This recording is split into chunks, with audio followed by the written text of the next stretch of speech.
Okay, so working on guide still. Somebody wanted to do a video version of the tutorial I wrote on our blog post last week. So here we go. Basically, this is obviously a different rod, but same concept still applies. We've got the feet marked on this particular one with also the center point.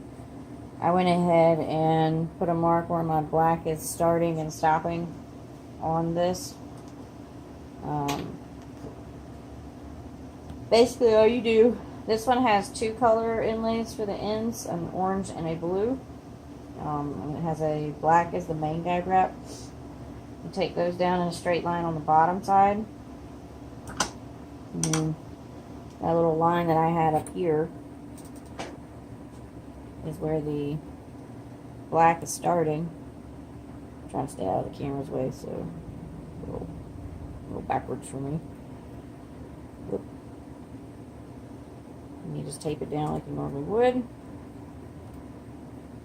if you do the tape.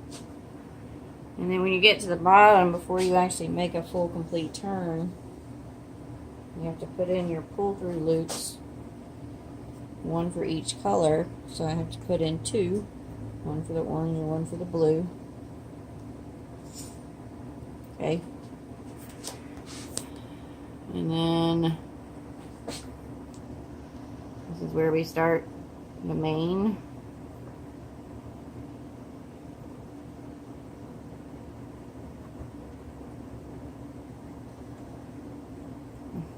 I always do 5. I know some people do 3 when they do theirs, but 5 just works better for me. And what I do with this is, because this is actually crossed over on the top side, I actually will pull this, which will straighten up that line a little bit to the bottom. So all my starts and stops are on the bottom side. And now that I'm done with that, I'm working right here at a stand, so the thread's getting wrapped around it. Now I'm ready to do the trim bands at the edge. Once I get them untangled.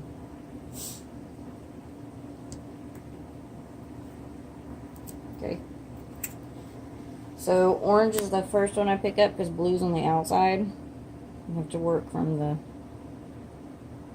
inside to the out.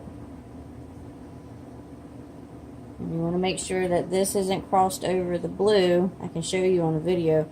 If this was coming under the blue on accident and you went to pull it, you would end up with that little knot look right there. So you have to make sure that you don't have them crossed and that this is coming over the top side of it. And once again, this particular one just has 5 turns. That's the second one, third, fourth, fifth. Okay.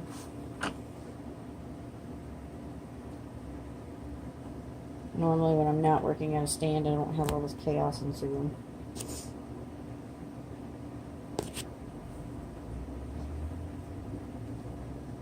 But we all know how it is sometimes.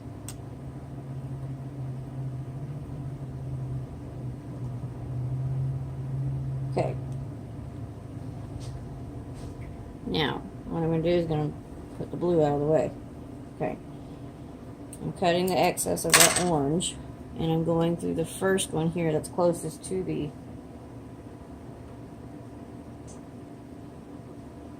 where it pulled through. I keep hitting the camera.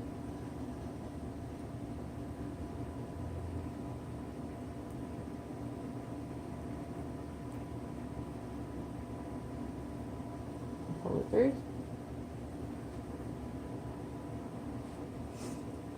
And now it's the blue's turn, which is 5 again.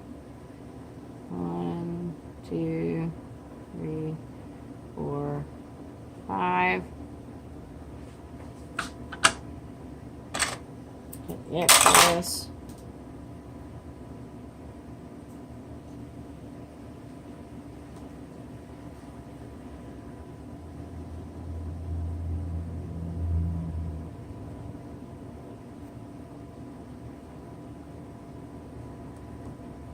Yeah. that one's got tension on it, so that's whenever I was saying it's a good idea to have hemostats handy, just in case it gets too tight and you forget to backtrack it.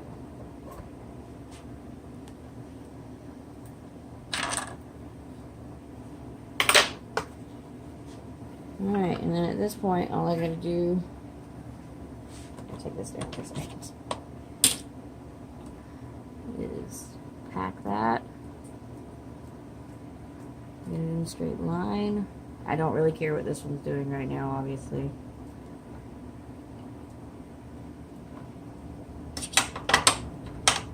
I'll stand back on.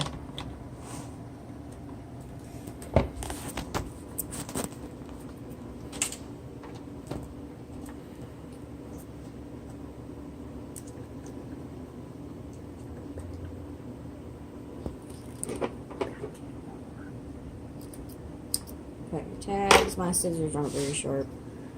And just make sure that that is straight. Why is this not?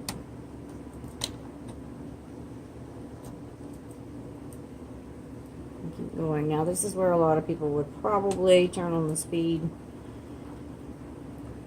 and power wrap it, but I just like to hand turn stuff.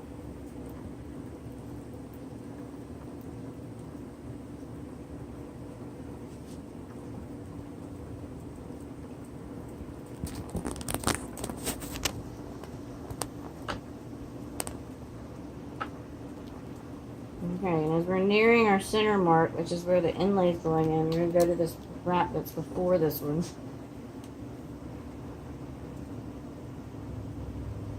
Just get an idea how much space I need, which is that much.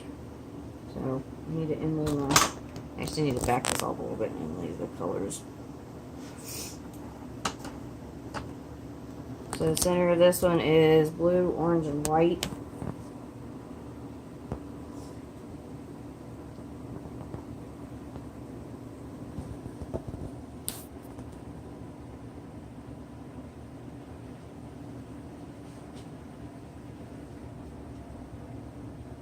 Find all the pieces I cut. Yeah, I saw that after I already cut some more. I was like, why are these here? You got tired of cutting pieces.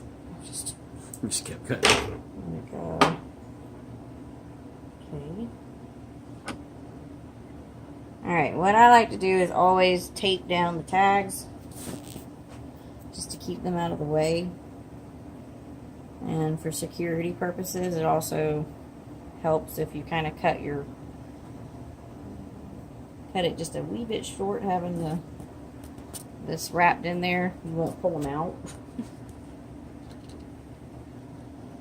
Okay, and last but not least, my version of how to do this, instead of running the black under all those colors, I'll put in a pull through at the same time to end the black, just because it's easier for me.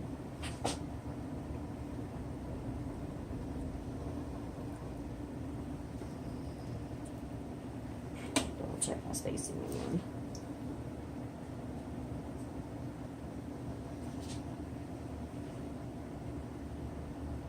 Yep. Alright, so we end our main.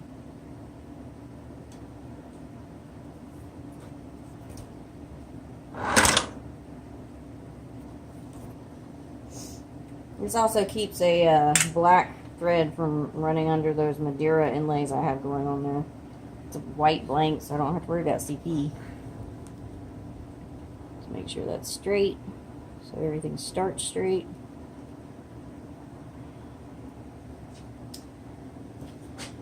And then we hand wrap everything. Now, like I said in the tutorial that I did on the blog, at this point, you have an issue of how do you secure these inlays or trim bands, whichever you want to refer to them as, because there's no way to anchor them at this point. You have two options. I went over the pull-through way in the tutorial, so that's what I'm going to do it this way. But you also could just, you know, spin it down the blank if you so choose to, and then restart it. But that, you have a little bit more room for error that way. So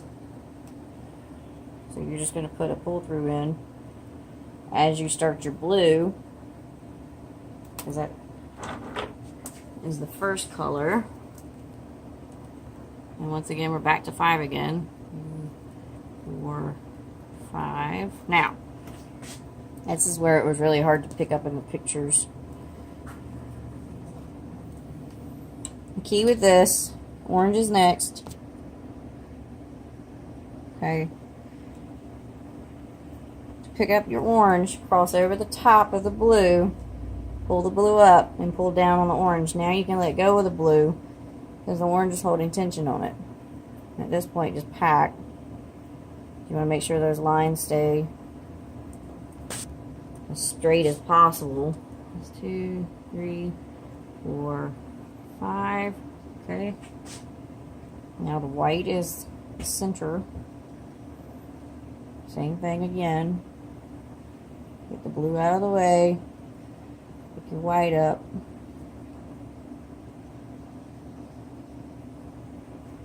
Make sure it's going over. Pulls down.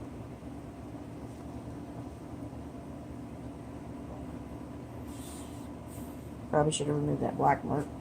We'll see how that ends up. 2, 3, 4, 5.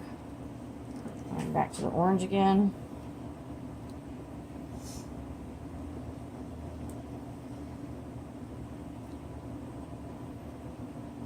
Pause, pull over, pull down.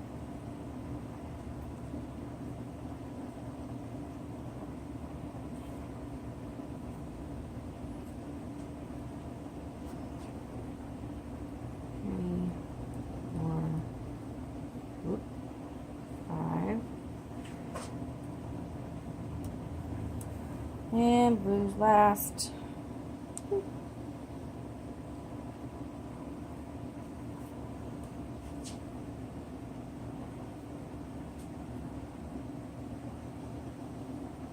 2, 3, 4, 5.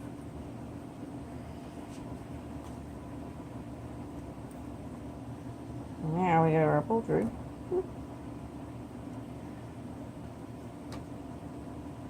I recommend on this one to make sure your hemostats are closed.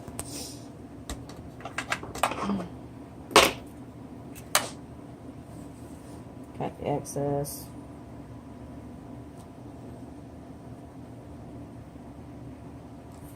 Depending on your tension, you may be able to pull it through, you may not. I usually can't with my hands, so.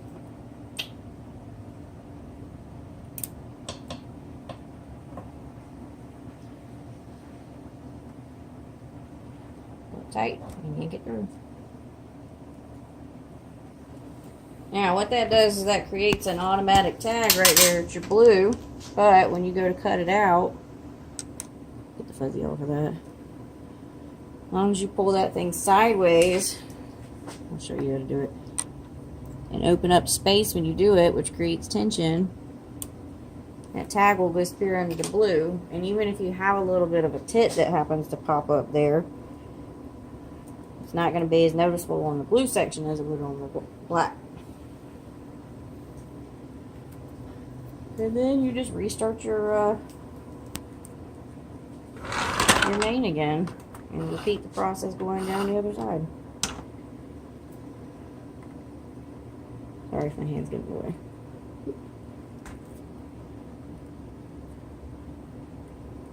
And secure those, the orange and the white thread in this example with the main thread,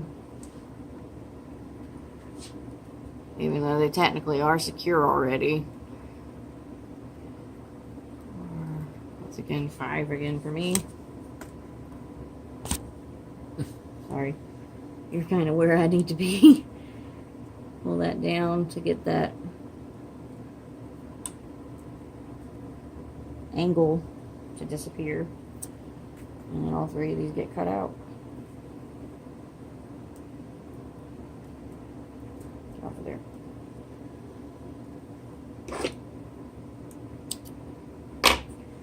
And wrap over, wrap over.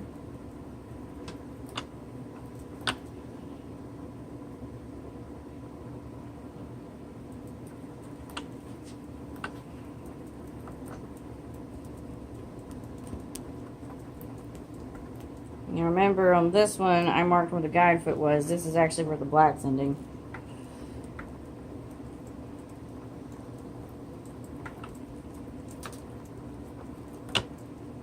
But that's where you insert.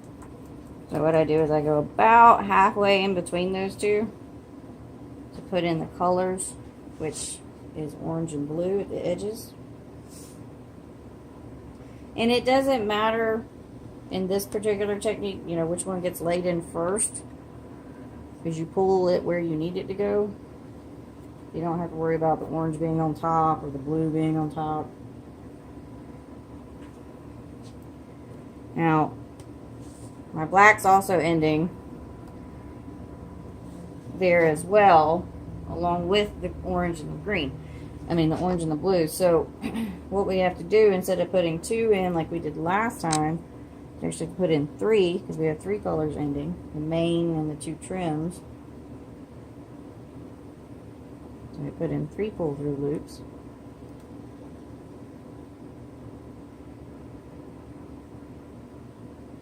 Side by side on the bottom.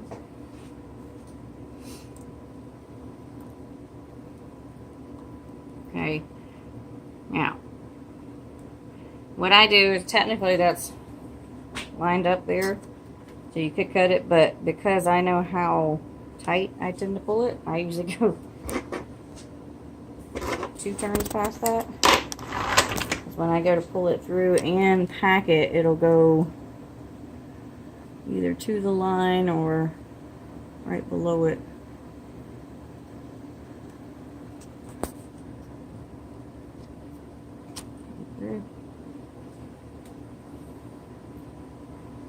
Straighten it up.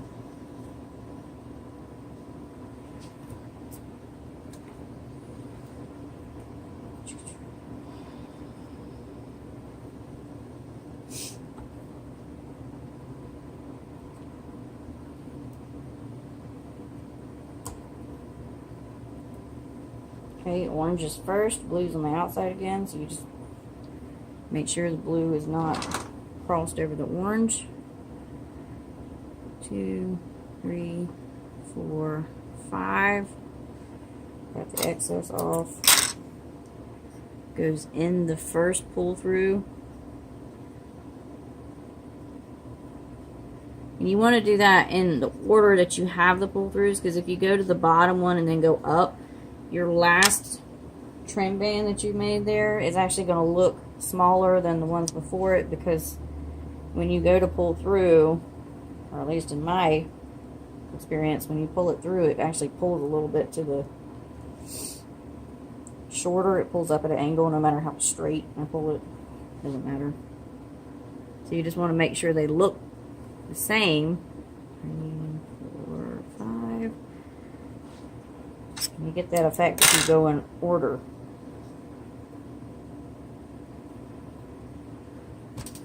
Instead of going from the bottom to the top. And pull it through.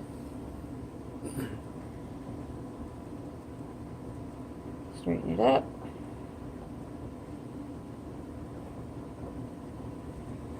Now, obviously this way you're left with a little bit more tags than your usual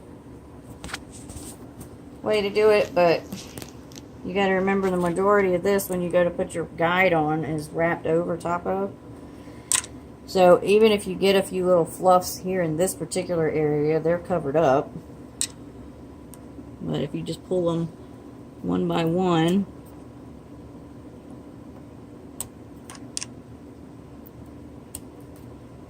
and not try to cut them all at once, they'll usually go underneath, except for that one little fuzz. Hit him with a lighter. Now these you'll see. So what you'll need to do So be careful with these. You know, and if you need to separate them some, just pull them up a little bit, but just be careful.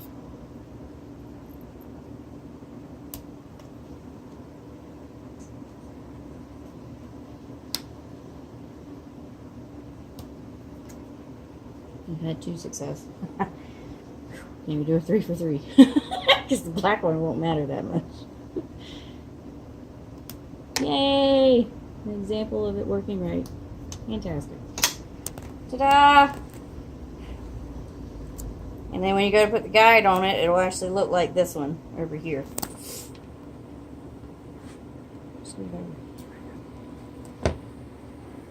I mean, these are getting double wrapped, so we'll just have black on top for that. And that's what it'll look like.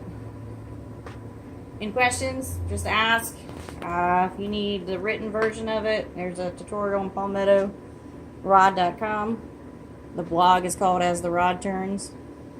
There's a tutorial I posted last week. I'm doing another one this Wednesday on a multiple axis chevron. So, but if you have any questions, let us know.